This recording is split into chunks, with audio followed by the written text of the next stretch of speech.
Hey cats and kittens, it's Ed Southgate Bud here. Today I have a long run update for you on the sprightly 3-stripe race model, the ADIDAS ADIZERO Pro 2. Let's be having ya.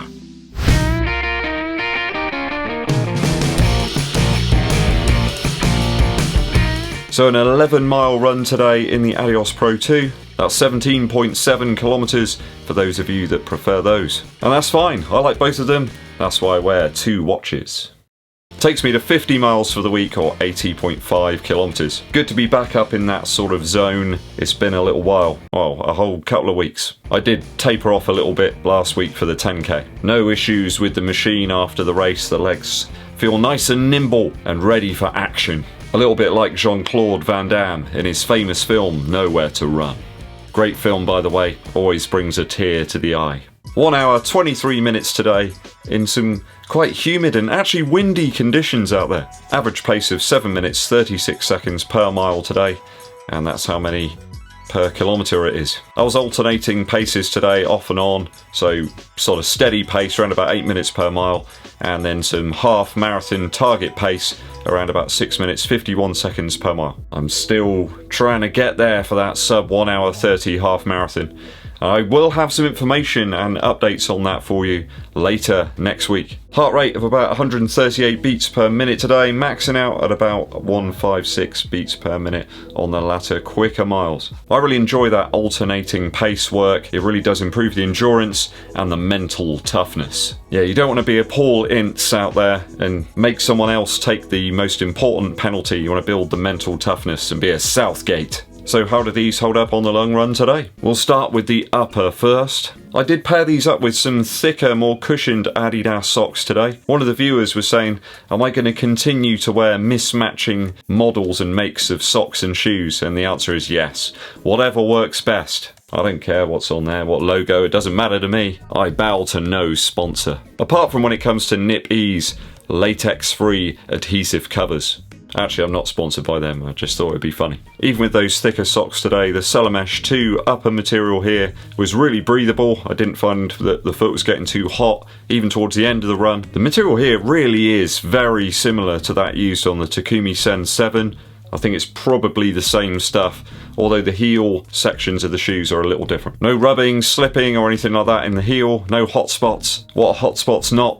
Good spot. Just a winner all round in terms of upper on this one. The upper here is a little bit more flexible, I suppose. You might find it close to the Vaporweave material used on the original version of the Nike Vaporfly Next Percent. Whereas the original version of the ADIOS Pro, actually to me in my mind, is a little closer to the Next Percent 2 upper. Strange, huh? I find the toe box fit actually in the Next Percent 2 isn't all that great for me. The Vaporweave material kind of rubbed my toes, and now they've kind of made it so structured in the toe box that it feels as though my toes are sort of flapping around there. So yeah, you can't have everything, I suppose. I just find the ADIOS Pro 2 toe box is a little more fitting and containing for my strangely shaped feet. My right foot's a little bit larger than the left, but the more narrow nature, I suppose, in this shoe just seems to fit my feet better than the Next Percent does right now. It's just got a better lockdown on top of that midsole material.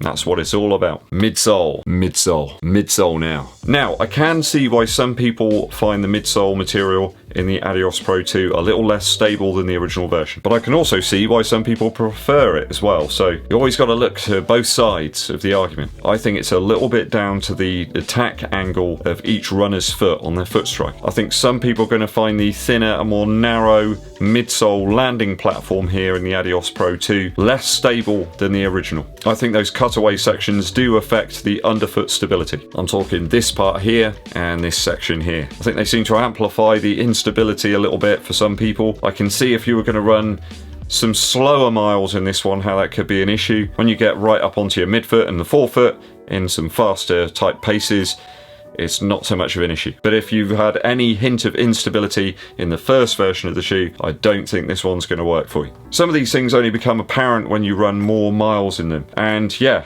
after an initial run, you might feel that the shoe's just really stable and it's fine. But as you dig some more miles into it, certain things become more apparent. These felt great at my target half marathon pace today, and it's a shoe that will go on to be used for that purpose and above.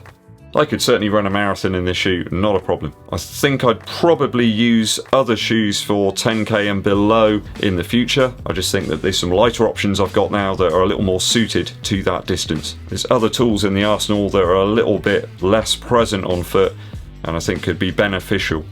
Certainly for those shorter runs. Outsole wise, it was all dry road and pavement today, which the Adios Pro 2 just laps up like a hungry cat. Tyre-like traction and grip here from the Continental rubber. I do believe it gets better and better as well the more you use it, the more you grind it down. I think you've got to get out and use this shoe a little bit in training to unlock its facets, to unfurl the mysteries. The application of the rubber here is very similar to that in the first version of the shoe, so if it worked for you there, great. I had no real wear at all in the first version. I have seen a few pictures on Instagram where people have just worn it down completely. I just don't understand how that happens. I just don't get it at all in my shoes. Grip's easily on par here with some of the best that I've tried out over the last few months, and it comes up trumps in terms of that toe-off feel as well that was really lacking for me in the RC Elite 2. It does feel a little bit like the outsole surface area here is a little curved. It does take a little bit of getting used to, so I would urge you, if you have picked up the shoe,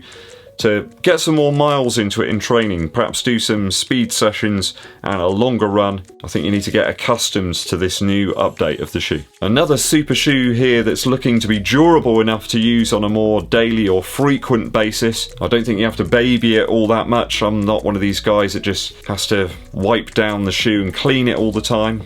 I don't have time to do that. Get out there and, as Emily says, get on the grind. A very viable and available alternative to the Vaporfly Next%. Enjoy. Quick smell test after a fair old few miles in this one. Yeah, it's almost box fresh. I'll give it a 9 out of 10. Have you been enjoying the Adios Pro 2 from Adidas, or is it a bit of a dud?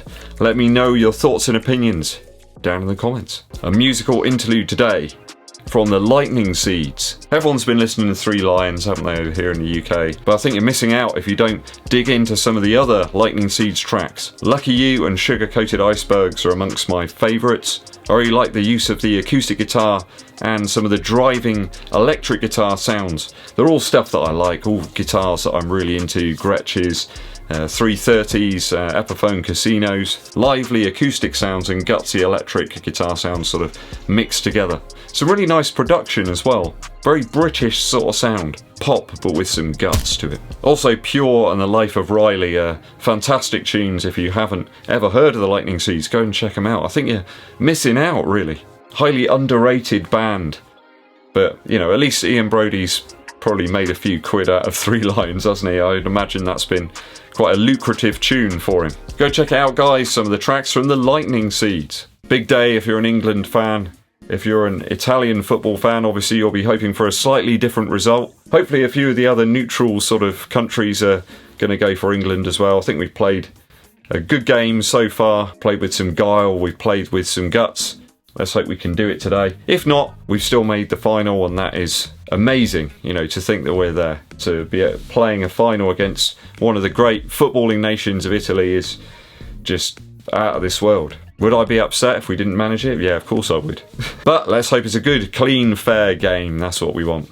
None of this diving, rolling around on the floor business that we've seen in the past from some other countries and, well, I say that, some other players.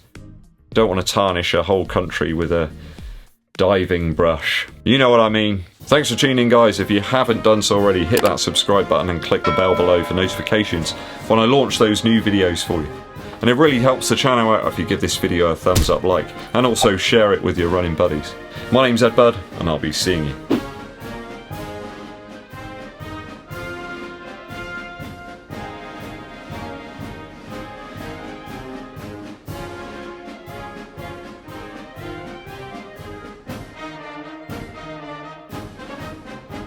It's coming home.